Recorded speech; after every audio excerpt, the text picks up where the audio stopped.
Hola a todos, antes de empezar con el capítulo de este fic, me gustaría decirles que agradecería un montón que se pasaran a ver el fanfic de Reencarnando en HXH como un Kiriko dado, que es un fic que yo mismo estoy escribiendo para ver si os gusta. Eso sí, la historia se subirá cada vez que tenga un capítulo, puede ser cada semana o no sé, también depende si os gusta o no, así que me gustaría que le echarais un vistazo y comentéis ideas, personajes queráis que salgan y habilidades que queráis que tenga el prota y otras cosas. Os dejo link y sin más demora aquí tenéis el capítulo. Capítulo 86. La aldea de Kusagakure no contaba con ninjas excepcionalmente fuertes. Incluso el jefe de la aldea, Moriyama Yu, era, como mucho, un Jounin promedio. El ninja más fuerte de la aldea era un hombre llamado Sanji, un Jounin de fuerza comparable a la de Moriyama Yu. Cuando Orochimaru llegó a Kusagakure, lo confundieron con un espía y lo rodearon. Se desató una pelea, pero la mayoría de sus atacantes eran solo Chunin. Orochimaru los derrotó rápidamente y luego tuvo que enfrentarse personalmente a Sanji. Sanji era realmente poderoso, especializado en las técnicas de confinamiento características de Kusagakure, que casi le dieron a Orochimaru más de lo que podía controlar. Pero sin usar sus jutsus más avanzados, como el Sharingan o sus técnicas de invocación, Orochimaru logró vencer, demostrando su superioridad. Y en este mundo, solo importaban las palabras del ganador. Después de su victoria, Orochimaru pudo explicar su verdadero propósito, lo que dio lugar a los negocios que ahora tenían. De vuelta en la sala de recepción de Kusagakure, el subordinado que antes había cuestionado la fuerza de Orochimaru finalmente comprendió por qué el jefe de su aldea había sido tan respetuoso. Si incluso Supremo había sido derrotado, entonces era evidente que esta serpiente blanca no era alguien a quien pudieran permitirse contrariar a la ligera. Al comprender esto, el subordinado respiró hondo y siguió las órdenes, preparando el dinero para la transacción. No tenía otra opción. Tenía que obedecer. El trato se llevó a cabo fuera de la aldea. Moriyama Yu, experto en las reglas tácitas de tales tratos, solo trajo consigo a 2 guardias de confianza. Orochimaru, a pesar de su confianza en su propia fuerza, sabía que no debía correr riesgos innecesarios. Usó a uno de sus clones para gestionar el trato, mientras controlaba en secreto a sus moscas invisibles para vigilar la zona en busca de cualquier señal de traición. Afortunadamente para ambas partes, Moriyama Yu no tenía intención de traicionar a Orochimaru. El trato salió bien, y Orochimaru no pudo evitar sentir cierto respeto por el pragmatismo del jefe de la aldea. Concluida la transacción, Moriyama Yu sonrió mientras sostenía las 2 cajas de hierro llenas de pociones. Señor Serpiente Blanca, un placer hacer negocios. Orochimaru se encogió de hombros con indiferencia, guardando el dinero. Igualmente, señor jefe de la aldea. Hasta la próxima. Y con eso, Orochimaru desapareció usando un simple jutsu de teletransportación, dejando a Moriyama Yu parado en el claro con su nuevo stock de valiosas pociones. Moriyama no perdió tiempo en regresar a la aldea con las pociones. Cada caja contenía 20 viales, cuidadosamente ordenados y envueltos en tela, que desprendían un aura de sofisticación y alta calidad.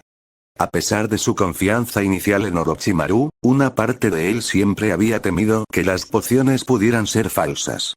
Después de todo, confiar en alguien basándose únicamente en la confianza era una apuesta arriesgada. Aún así, Orochimaru tenía algo que irradiaba seguridad, y Moriyama había apostado a que esa confianza era real. Ahora, había llegado el momento de descubrir si su apuesta había dado resultado. Lleva uno de estos al hospital y pruébalo inmediatamente, ordenó Moriyama a uno de sus subordinados, quien rápidamente tomó un frasco y se apresuró a irse. Mientras veía al hombre irse, el corazón de Moriyama se aceleraba. 500.000 ríos por dosis, ese hombre prácticamente es dinero para beber, murmuró para sí. Pero era un gasto necesario, uno que podía determinar el futuro de los ninjas de Kusagakure. Unos minutos después, la prueba dio positivo. La poción funcionó tal como se anunciaba. El ninja herido que recibió el tratamiento mostró una rápida mejoría, estabilizándose en cuestión de minutos. Moriyama dejó escapar un largo suspiro de alivio. Orochimaru había cumplido su promesa. Número 9. Moriyama llamó a uno de sus ayudantes. Sí, jefe del pueblo. El precio de cada dosis es de 600.000 ríos. Si alguien la quiere, tendrá que venir a verme personalmente. Sí, señor. Número 6. Gritó a otro. Sí, señor. Lleva un frasco al laboratorio y que lo analicen. Quiero un informe completo sobre sus ingredientes. Comprendido.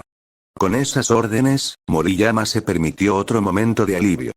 Las pociones valían la pena, y ya tenía un plan para obtener ganancias. Cobraría más de lo que había pagado y recuperaría los gastos fácilmente, mientras Kusagakure mantenía sus ganancias. Sin embargo, lo que no había previsto era la gran demanda que habría de las pociones. Incluso con el aumento de precio de 600.000 ryo por dosis, los viales fueron comprados por Jounin ansiosos, a quienes no les importaba gastar dinero si eso significaba una recuperación más rápida y menos lesiones a largo plazo. Desafortunadamente para Moriyama, solo tenía 40 viales. Apartó 2 para analizar, lo que le dejó solo 38 para vender. Mientras tanto, Orochimaru, tras abandonar la aldea de Kusagakure, encontró un lugar tranquilo para pasar la noche. A la mañana siguiente, ya estaba de nuevo en marcha, rumbo a un lugar apartado donde sabía que le aguardaba otro trato. Se acercó a una puerta de hierro cerrada y llamó. ¿Quién está ahí? Gritó una voz ronca desde el otro lado. La puerta se abrió con un crujido, revelando a un hombre calvo con bigote. El hombre entrecerró los ojos, confundido, al ver la apariencia informal de Orochimaru. ¿Quién eres? Orochimaru rió entre dientes, su familiar voz ronca cortando el aire. ¿No te acuerdas de mí? Los ojos del hombre se abrieron de par en par al reconocerlo. ¿Eres tú? Sí, soy yo. El hombre calvo se hizo a un lado apresuradamente, dejando entrar a Orochimaru. Tras echar un vistazo rápido al exterior para asegurarse de que nadie lo viera, el hombre cerró la puerta tras ellos. Media hora después, Orochimaru salió del edificio con una expresión de satisfacción en el rostro. Acababa de vender 20 sueros potenciadores de genes básicos debilitados a este traficante del mercado negro, embolsándose la friolera de 30 millones de ríos en el proceso. El mercado negro era diferente a lugares como la aldea de Kusagakure. Aquí, la demanda se basaba exclusivamente en el lucro y la desesperación, por lo que los precios podían ajustarse en consecuencia. Orochimaru había fijado un precio de 1,5 millones de ryo por vial, dada la rareza de los materiales y la potencia del producto. No era el precio más alto, pero era más que suficiente para justificar la transacción. Al observar las 5 alcancías guardadas en su almacén espacial, Orochimaru asintió con satisfacción. Cada alcancía podía contener 10 millones de ríos, y ahora, con las 5 alcancías llenas, se marchaba con un total de 50 millones de ríos. Este viaje definitivamente valió la pena. Capítulo 87. Hace 3 años, Orochimaru se fijó un objetivo claro: ganar dinero. Y sabía que usar sus descubrimientos científicos era la forma más rápida y eficiente de lograrlo. Claro, aportar tecnología a Konoha era una labor noble, pero no era precisamente lucrativa. Cuando desarrolló la poción de recuperación inicial, la aldea le dio 2 millones de ríos en un solo pago y un modesto salario de 100.000 ríos al mes. No se había quejado, pero la aldea tampoco ganaba mucho dinero con las pociones. Vendían la poción de recuperación a los ninjas de Konoha al precio de coste, más una pequeña cuota de 10.000 ríos para cubrir los gastos de producción.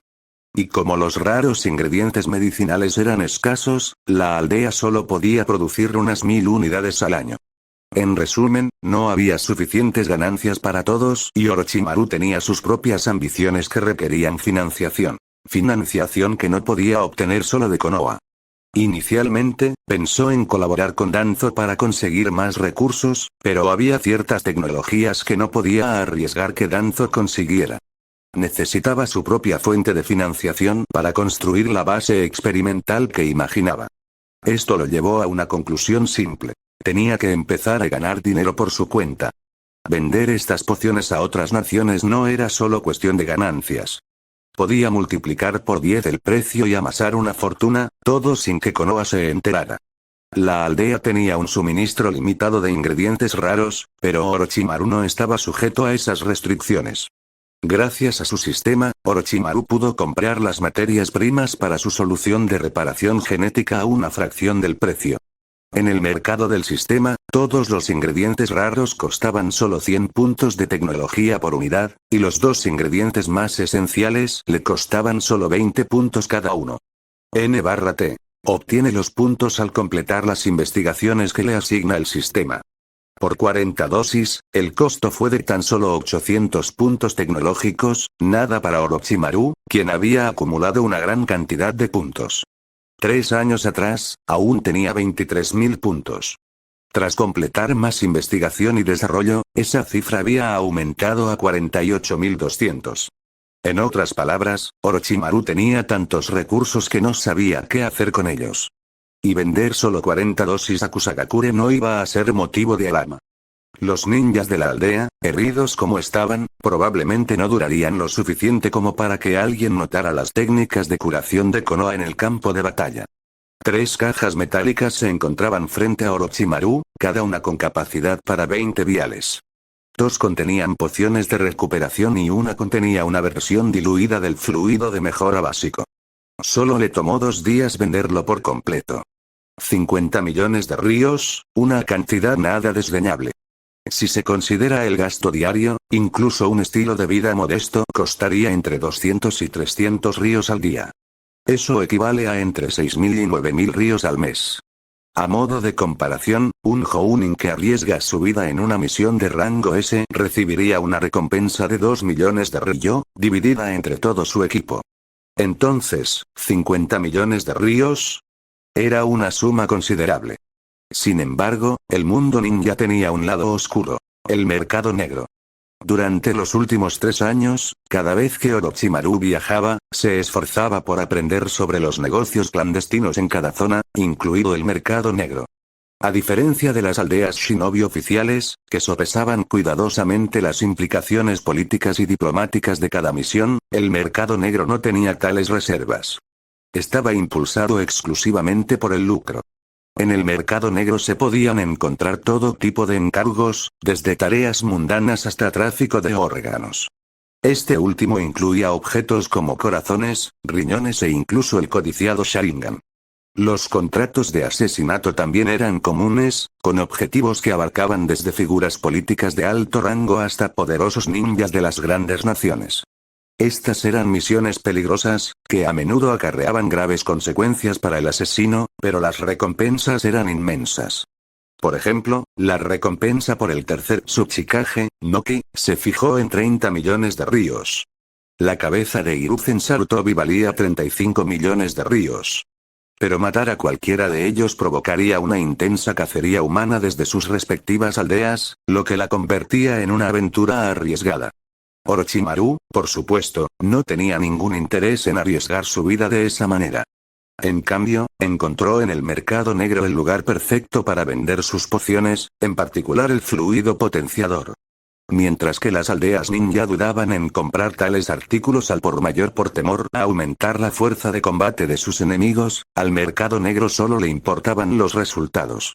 Las pociones de recuperación se vendieron a aldeas más pequeñas como Kusagakure, mientras que los sueros de mejora se distribuyeron a través del mercado negro, asegurando que no cayeran en manos de nadie que pudiera usarlos contra Konoha. Los avances científicos realmente son la forma más rápida de ganar dinero, murmuró Orochimaru para sí mismo mientras caminaba de regreso a la ciudad esa noche. Un solo viaje le había reportado 50 millones de ryo, mucho más de lo que cualquier misión de alto riesgo podía ofrecer. Y con el mundo en constante guerra, vender productos que potenciaban el potencial de combate de un ninja era como imprimir dinero. El aumento de 10 veces el precio era una mina de oro. Claro, algunos se preguntarían si sus competidores intentarían aplicar ingeniería inversa a las pociones. Pero Orochimaru no estaba preocupado. Como alguien del mundo moderno, comprendía la importancia de un monopolio tecnológico. Las pociones y los materiales que vendía provenían directamente de su sistema. Incluso si alguien lograra analizar los ingredientes, no podría replicarlos porque los materiales no existían en este mundo. En resumen, no existía ninguna amenaza para su dominio del mercado.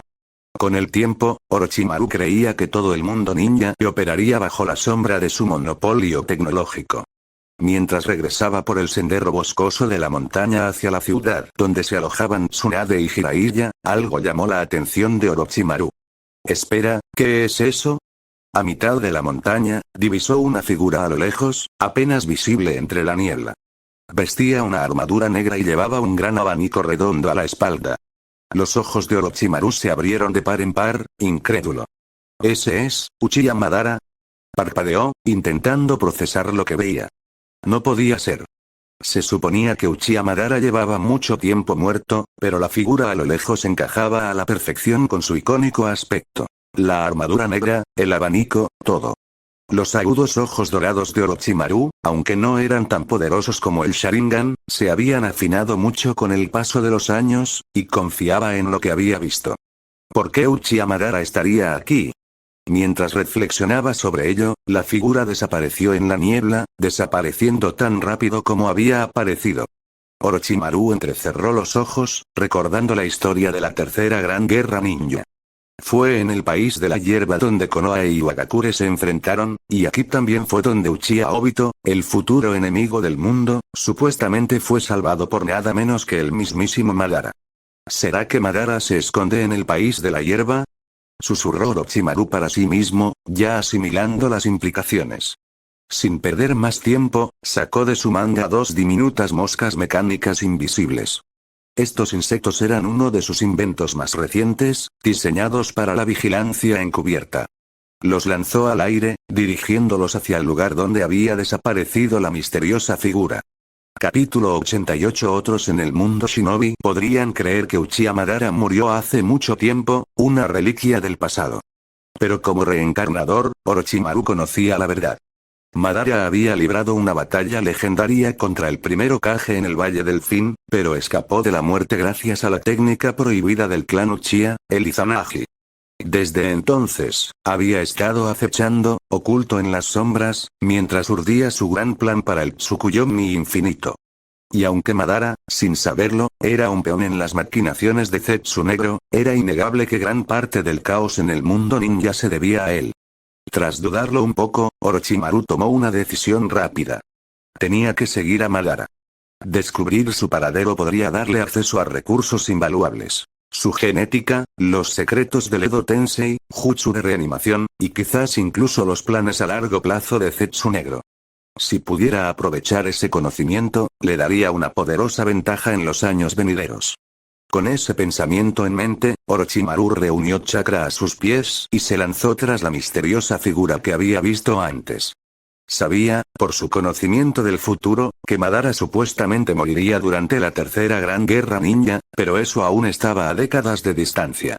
De hecho, Nagato, quien heredaría el Rinnegan de Madara, ni siquiera había nacido. Eso significa que Madara aún debería tener sus dos Rinnegan, reflexionó Orochimaru, con la voz llena de emoción. Esta podría ser una oportunidad. Ajustó el ritmo. Pero no puedo acercarme demasiado. Incluso para alguien como Orochimaru, acercarse demasiado a Uchiha Madara, posiblemente el hombre más peligroso del mundo, era un riesgo que no valía la pena correr. En cambio, confió en sus habilidades de rastreo, algo que había adquirido con los años como ninja. Si bien no era tan hábil como los clanes Inuzuka, Aburame Oiga en este aspecto, sabía lo suficiente como para seguir huellas básicas. Al llegar al lugar donde Madara había estado momentos antes, Orochimaru pudo ver claramente huellas en la tierra. Huellas.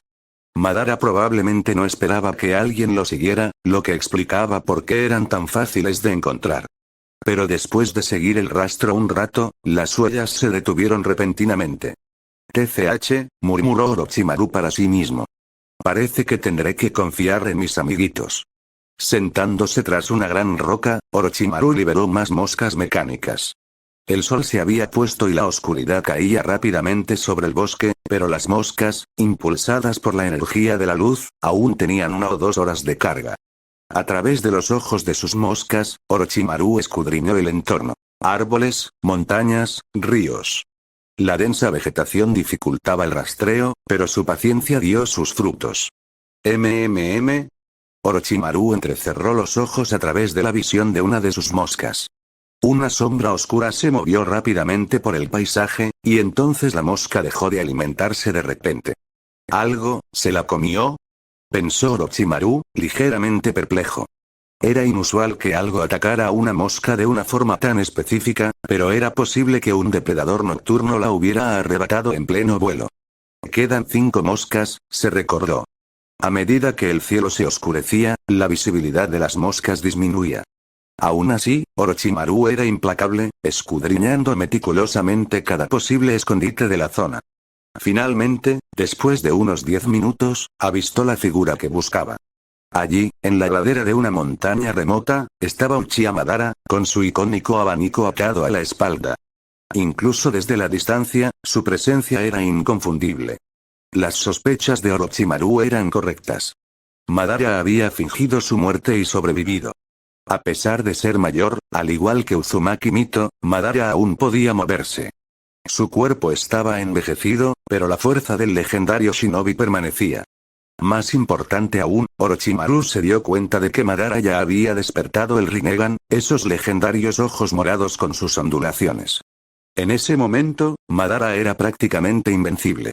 De no ser por su cuerpo debilitado, probablemente podría haber conquistado el mundo por pura fuerza. Pero su vejez lo limitaba. Madara también lo sabía.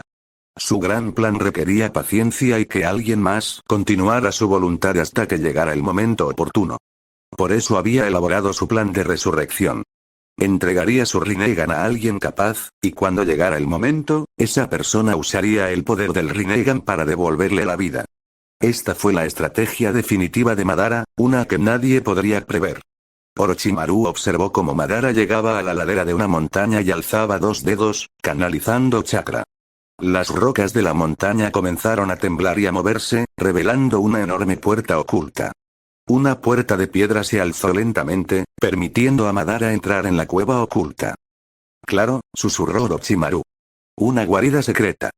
Una vez dentro, la puerta de piedra volvió a su sitio, sellando a Madara del mundo exterior. Dentro de la cueva, el aire era fresco y una tenue luz emanaba de varios cristales de fluorita incrustados en las paredes. La cámara era sorprendentemente espaciosa, casi como un escondite improvisado. «Ah, finalmente has vuelto», resonó una voz suave, casi etérea, desde las sombras. Del muro de piedra emergió la figura del Zetsu blanco. Una criatura nacida del chakra del 10 colas, las células de Senju Shirama y la maestría de Madara en la liberación Yin-Yang. En realidad, el Zetsu blanco fue el resultado de la captura de humanos en el Tsukuyomi infinito durante la antigüedad, pero esa historia se perdió para casi todos. Zetsu blanco sonrió, su pálido rostro se estiró inquietantemente. «¿Y bien, cómo va todo por tu lado?» Madara, con aspecto cansado y agotado, se quitó el abanico de la espalda y lo dejó a un lado. Se sentó en una tosca cama de madera y suspiró. «Nada nuevo», murmuró. Su voz era tranquila pero cansada. La fuerza que antes ejercía con tanta facilidad se le escapaba poco a poco. Zetsu frunció el ceño levemente. «¿Sigue sin haber nada?» «No», dijo Madara, negando con la cabeza. «Estoy cansado. Descansaré aquí por ahora». «Entendido», dijo Zetsu con indiferencia. «Seguiré buscando». Con eso, Zetsu blanco comenzó a fundirse con los muros de piedra. Pero justo cuando estaba a punto de desaparecer, algo le llamó la atención. Un pequeño objeto había caído al suelo cerca de la entrada. Intrigado, Zetsu flotó para inspeccionarlo.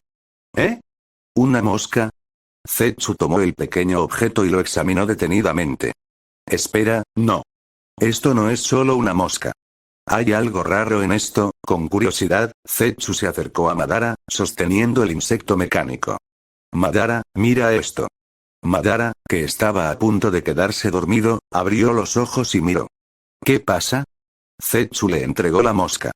«Tócala. Tiene algo raro». Madara extendió la mano y tomó la mosca de Zetsu, rozando su superficie con sus dedos expertos. Inmediatamente, entrecerró los ojos. «Esta, no es una mosca común». Capítulo 89. Perdió contacto. «¿Una barrera, quizás?», murmuró Orochimaru para sí mismo, sumido en sus pensamientos. «Parece que quedarme aquí más tiempo podría ser arriesgado.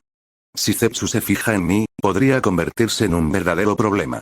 Con esa comprensión, Orochimaru memorizó rápidamente el terreno circundante y decidió irse, dirigiéndose en la dirección opuesta para evitar ser detectado.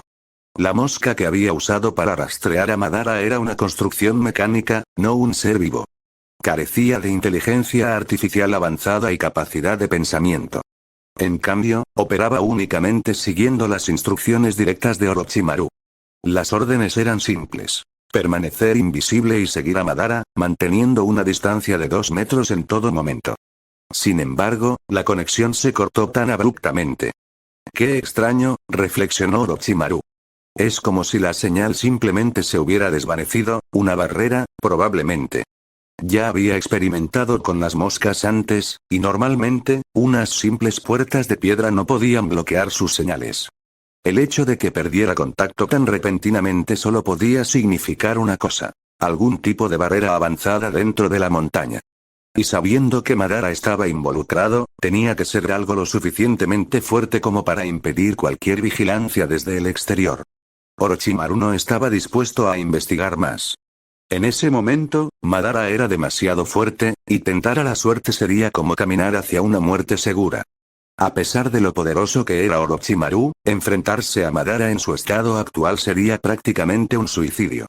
Con un movimiento rápido, Orochimaru se quitó la máscara de piel humana, volviendo a su apariencia original, y rápidamente desapareció en la jungla bajo la luz de la luna. De vuelta en la cueva oculta, Uchiha Madara estaba estudiando la mosca en su mano, con el ceño ligeramente fruncido por la curiosidad. ¿Qué es esto?, murmuró, sin reconocer al pequeño insecto mecánico. Zetsu Blanco apareció junto a él, con la misma naturalidad de siempre. Yo tampoco he visto nada igual.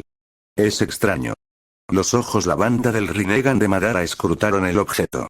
¿Nos están vigilando?, preguntó en voz baja y pensativo. La expresión de Zetsu Blanco cambió y él también se puso serio. Voy a echar un vistazo. Sin esperar respuesta, Zetsu se hundió en el suelo, usando su habilidad única de efímera para mimetizarse con el entorno y explorar la zona. Madara permaneció sentado, sin apartar la vista del extraño dispositivo en su mano. Estaba sumido en sus pensamientos. Que él supiera, nadie debería saber de su existencia, al menos no todavía. Si alguien lo estaba rastreando, podría suponer una seria amenaza para sus planes a largo plazo. Al cabo de un rato, Zetsu reapareció. No hay nadie por aquí, informó. Busqué en un radio de 2 kilómetros. Hay algunas personas más lejos, pero ninguna parece representar una amenaza ni estar relacionada con esto. Madara entrecerró los ojos mientras seguía examinando la mosca. Quizás le estoy dando demasiadas vueltas, murmuró, aunque aún había sospecha en su tono. Con un rápido movimiento de su mano, la pequeña mosca mecánica fue aplastada y convertida en chatarra. Mientras tanto, Orochimaru ya se había distanciado considerablemente de la guarida de Madara. Sabía que no debía permanecer al alcance de la formidable habilidad de rastreo de Zetsu Blanco. Su capacidad para detectar cualquier cosa en la Tierra o conectada a ella lo convertía en uno de los rastreadores más peligrosos del mundo shinobi. Siempre que alguien estuviera en tierra firme, Zetsu podía encontrarlo con facilidad, sobre todo si ya se había familiarizado con su chakra. Orochimaru se enorgullecía de controlar las situaciones tras bambalinas, manipulando los acontecimientos a su favor. Lo último que quería era convertirse en el perseguido. Irse antes de que Zetsu pudiera localizarlo era la decisión más segura. Sabía que no había descubierto por completo el escondite de Madara, pero no importaba. Orochimaru era paciente. Con la tecnología de clonación pronto a su alcance y la futura investigación del sello maldito, su inmortalidad estaría asegurada. Podía darse el lujo de esperar el momento oportuno. Mientras Orochimaru se adentraba en la noche, su mente ya estaba concentrada en lo que le esperaba. Ya era tarde cuando regresó al hotel donde se alojaban Tsunade y Jiraiya. Para no llamar la atención, escaló sigilosamente el exterior del edificio y entró por la ventana de su habitación. En el momento en que aterrizó, una voz lo sobresaltó. ¿Quién está ahí? Se giró y vio a Tsunade sentada en su cama, vestida solo con su ropa interior de malla, mirándolo con recelo. La luz de la luna que entraba por la ventana le daba la luz justa para contemplar la escena. ¿Tsunade?, preguntó Orochimaru, parpadeando confundido. ¿Por qué estás en mi cama? Tsunade se removió, con expresión nerviosa. Yo estaba esperando a que volvieras, eso es todo, balbuceó, con la voz menos firme que de costumbre. Sus mejillas se sonrojaron ligeramente mientras luchaba por encontrar las palabras adecuadas. ¿Esperándome? Orochimaru ladeó la cabeza, claramente sin esperar esto. Tsunade nunca había actuado así. De hecho, siempre había sido impetuosa y asertiva, rara vez tímida. Hubo un silencio incómodo por un momento antes de que finalmente agregara. Solo quería hablar contigo. Orochimaru la miró con una ceja levantada. Algo en su actitud se sentía diferente esta noche. No estaba seguro de qué era, pero sintió una calidez desconocida en el pecho al mirarla, algo que lo hizo detenerse. ¿Hablar? Repitió, antes de negar levemente con la cabeza. Es tarde. Sea lo que sea, hablemos mañana. Tsunade parecía querer decir más, pero la confianza habitual en su voz flaqueó. Suspirando suavemente, asintió y se levantó para irse. Pero antes de llegar a la puerta, Orochimaru habló de nuevo. Espera, Tsunade. Ella se detuvo y se giró para mirarlo. ¿Qué pasa? Cambié de opinión. De todas formas, ahora no puedo dormir. Quédate. Hablemos. Tsunade parpadeó, sorprendida por un momento. ¿Hablas, en serio? Orochimaru hizo un gesto hacia la cama. Siéntate. Con una sonrisa entre exasperada y divertida, regresó y se sentó a su lado. Tsunade solo tenía 13 años, y sin sus padres, era evidente que estaba pasando apuros. Aunque intentaba centrarse en su hermano pequeño Nawaki, no era suficiente. Necesitaba a alguien más. Necesitaba a Orochimaru. En el fondo, siempre lo había visto como algo más que un compañero de equipo. Era su novio, aunque él nunca lo hubiera reconocido explícitamente. Y aunque Orochimaru nunca había sido de los que tenían relaciones románticas, sus ambiciones y ansias de conocimiento siempre prevalecían, había algo en Tsunade esa noche que lo conmovió.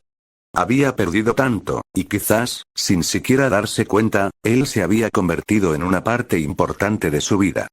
Por primera vez en mucho tiempo, Orochimaru se permitió relajarse en su presencia. Aún le quedaba un largo camino por delante, lleno de experimentos y grandes planes, pero tal vez, solo tal vez, había algo más con Tsunade de lo que había pensado originalmente. Mientras la luz de la luna se derramaba en la habitación, dos sombras estaban sentadas una al lado de la otra, y un tranquilo consuelo se instalaba entre ellas. Y debajo de la cama, dos pares de zapatos estaban cuidadosamente colocados uno al lado del otro. Capítulo 90. ¿Qué le haría Orochimaru a Tsunade ahora? Eso es simplemente absurdo. En primer lugar, ambos tienen solo 13 años.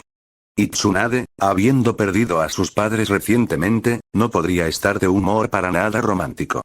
Además, su relación no se ha desarrollado a ese nivel, y no hay forma de que Tsunade intente atacar a Orochimaru.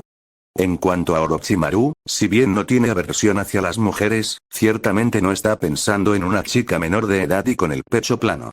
Así que esa noche simplemente se sentaron en la cama y hablaron. Desde sus antecedentes y objetivos de vida hasta la estructura política del mundo ninja. Por supuesto, Tsunade, siendo relativamente inconsciente de la situación en otras aldeas, solo escuchó mientras Orochimaru hablaba casualmente sobre algunas cosas. Pero incluso estos comentarios casuales la dejaron profundamente impresionada. ¿Cómo podía Orochimaru saber tanto del panorama político de otras naciones? Al fin y al cabo, sus misiones solo los llevaban a países pequeños, y nadie hablaba de esto con él. Pero por alguna razón, no lo cuestionó. A sus ojos, Orochimaru ahora era algo cercano a un genio. Casi le parecía natural que Orochimaru supiera estas cosas. A veces incluso se sorprendía a sí misma soñando despierta. A la mañana siguiente, la luz del sol se filtraba a través de la ventana, dándole a la habitación una sensación fresca y aireada. Jiraiya bostezó, se rascó la cabeza perezosamente y se levantó de la cama. Hombre, ¿por qué Orochimaru siempre se va solo durante las misiones? Refunfuñando para sí mismo, se vistió, se lavó y salió de su habitación. Veamos si ese tipo ya regresó. Su misión estaba a punto de terminar, por lo que quería comprobar si Orochimaru había regresado. Pero cuando salió de su habitación, la visión que tenía ante él lo dejó atónito. Momentos después, la voz de Jiraiya resonó por todo el hotel. Ah, ¿por qué? ¿Por qué está pasando esto? Tsunade. ¿Por qué saliste de la habitación de Orochimaru? ¿Por qué? ¿Por qué? ¿Qué hacían ustedes dos a mis espaldas anoche? Esto no puede ser real, simplemente no puede ser. Debo estar soñando. Sí, eso es, definitivamente estoy soñando. Jiraiya gritó mientras se daba una bofetada, como si intentara despertar.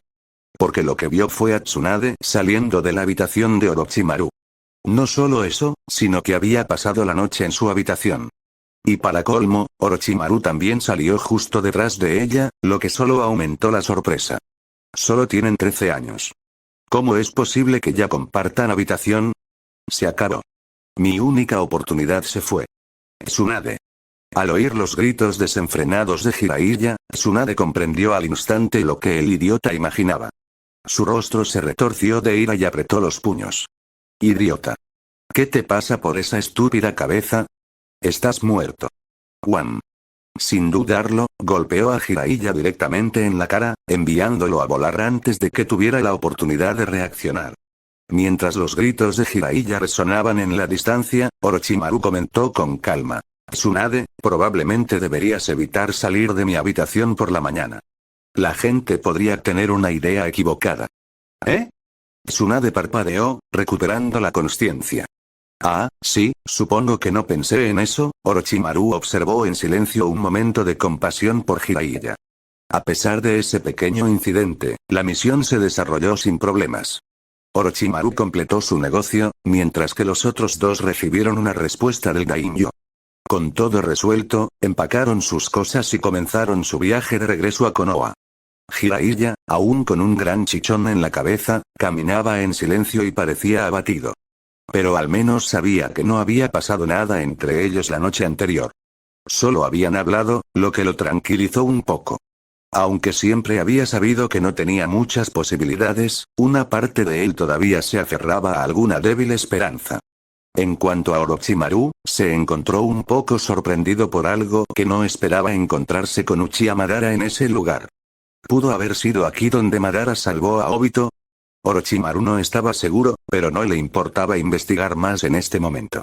Después de todo, para alguien que ya conocía la trama, había al menos 100 formas en que podía frustrar los planes de Zetsu Negro. No era nada que le preocupara en ese momento. Una semana después, finalmente regresaron a Konoha. Una vez de regreso en la aldea, Orochimaru inmediatamente se dispuso a ocuparse de sus asuntos personales. Lo primero en su lista: construir su propio laboratorio. Enfoque actual: modificación genética. Próximo objetivo: la tecnología de clonación. La modificación genética, tal como la entendía Orochimaru, era una tecnología que se encontraba entre la fusión de genes y el trasplante de células. Aunque era más débil que la fusión genética, era mucho más refinado que el simple trasplante de células. Permitió alterar los genes de una persona desde su núcleo mismo, capacitándola para poseer otros rasgos genéticos. Este fue el mismo proceso que produjo al Capitán Yamato. Sus genes fueron modificados desde su nacimiento, lo que permitió que su cuerpo se adaptara a las células de estilo madera de Ashirama. Como resultado, desarrolló naturalmente habilidades de estilo madera a medida que crecía. Esto era fundamentalmente diferente del método rudimentario que había utilizado Danzo, que simplemente implicaba trasplantar células. El problema, por supuesto, era que la modificación genética requería sujetos jóvenes y vivos para realizar experimentos. Pero ese ni siquiera era el problema principal. Si solo se tratara de modificación genética, Orochimaru aún podría realizar sus experimentos en secreto. En el peor de los casos, podría empezar por hacer pruebas con ratones. Pero lo que realmente necesitaba ocultar era su próximo proyecto: la tecnología de clonación. Ahora bien, la clonación era algo completamente distinto. Esto no era algo en lo que un chico de 13 años pudiera meterse sin levantar sospechas. A diferencia de otras tecnologías, la clonación requería un equipo avanzado, algo a lo que Konoha no tenía fácil acceso. Y a diferencia de la modificación genética, que podía llevarse a cabo con equipos de laboratorio básicos, la clonación requería herramientas especializadas, como cámaras de incubación para albergar los clones y varios tubos para mantenerlos. Si Orochimaru simplemente estuviera desarrollando nuevas medicinas o realizando experimentos estándar, Konoha podría atribuirlo a que es un joven investigador excepcionalmente talentoso. Pero si empezara a trabajar en la clonación, Eso causaría un gran revuelo. Después de todo, ¿quién había oído hablar de un niño de 13 años capaz de desarrollar tecnología de clonación por su cuenta? En ese momento, pasaría de ser investigador a convertirse en sujeto de investigación. Y eso era lo último que Orochimaru quería. Por eso necesitaba su propio laboratorio, lejos de miradas indiscretas. Pero justo cuando estaba pensando dónde instalar su laboratorio secreto, sucedió algo completamente inesperado. Orochimaru. HM. Señor Danzo. ¿Qué te parece? ¿Listo para trabajar conmigo?